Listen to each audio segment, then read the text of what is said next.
account numbers, sending me, begging me for money because they are stuck at home and you cannot address them.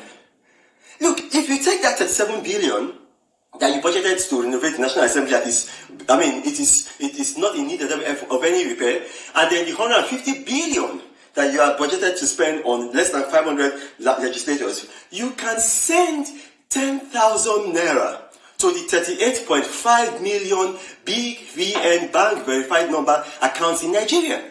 And then that is what a government is doing. Look what's happening in the US. 6 trillion just passed yesterday.